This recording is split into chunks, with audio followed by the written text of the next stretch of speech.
కృష్ణాయ నమః. వాసుదేవాయ నమః. మన దేవాలయం ఛానల్లో మనము కురుక్షేత్ర యుద్ధాన్ని వీక్షిస్తున్నాము. ఇప్పటి వరకు 19 భాగాలు మనము వీక్షించాము. ఇప్పుడు 20వ భాగానికి స్వాగతం. గత ఎపిసోడులో మనం కథ ఎంతవరకు విన్నాము అంటే, ఒళ్ళంతా బాణాలతో భీష్ముడు నేలకు ఒరిగాడు.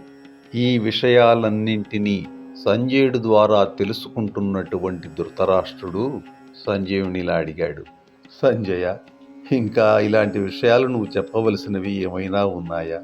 దానికి సంజయుడు ఇలా చెప్పాడు. అప్పుడు అందరూ కవచాలు ఆయుధాలు విడిచి యుద్ధం విషయం వదిలి పితామహుడి దగ్గర చుట్టూ కూర్చున్నారు. అర్జునుడు ఒక్కడే ధనుర్బాణాలతో వచ్చాడు. తనకు తల కింద ఎత్తు కావాలని భీష్ముడు నీ కొడుకులతో చెప్తే వాళ్ళు తలగడల కోసము పంపారు. అతను చిరునవ్వుతో అర్జునుడిని పిలిచాడు.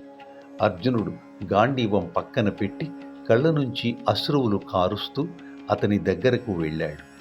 శరతల్పంతో సరిగా తలగడకి కూడా బాణాలు ఏర్పాటు చేయమని చెప్తే అలాగేనని వెళ్ళి అర్జునుడు గాంధీవం తీసుకుని 3 బాణాల్ని అభిమంత్రించి భూమిలో నాటాడు.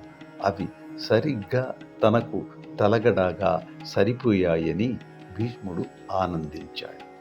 భీష్ముడు అక్కడున్న వాళ్ళందరినీ చూస్తూ, ఉత్తరాయణం వచ్చే వరకు నేను ఇలాగే ఉంటాను, కనుక నాకు గట్టి రక్ష ఏర్పాటు చేయండి అని చెప్తే వెంటనే కౌరవులు పాండవులు కూడా తగిన వాళ్ళని ఆ పనికి నియోగించారు.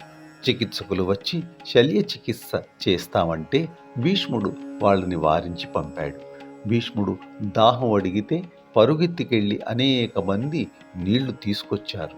కానీ అతను శరతల్పగతుడినైన నేను తేజోమయాస్త్రాలతో వెలికి తీసిన నీళ్లు మాత్రమే తాగాలి అని అంటే అందరూ బిత్తరపోయి చూశారు.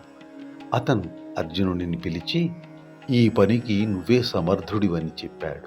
అర్జునుడు అలాగేనని తాతకి ప్రదక్షిణం చేసి తేజోమయమైన బాణాన్ని పర్జన్య మంత్రంతో మంత్రించి భూమిలో నాటితే దివ్యగంధంతో కూడిన ధార బయటికొచ్చింది. ఆ నీటితో భీష్ముణ్ణి సంతృప్తుణ్ణి చేశాడు అర్జునుడు. అప్పుడు భీష్ముడు, నీ కొడుకులతో, కృష్ణార్జునులు కారణజన్ములు, వాళ్ళని గెలవటం ఎవరికీ తరం కాదు. ఈ యుద్ధం మాని వాళ్ళకి ఇంద్రప్రస్థంతో అర్ధరాజ్యం ఇచ్చి కొందరైనా బ్రతికి బట్ట కట్టండి అని చెప్తే కౌరవ పాండవులందరూ మౌనంగా విని అతనికి నమస్కరించి సెలవు తీసుకుని వారి వారి నివాసాలకు వెళ్ళారు. మహానుభావుడు కనుక చివరి నిమిషం వరకు కూడా మంచి జరగాలని కోరుకున్నాడు.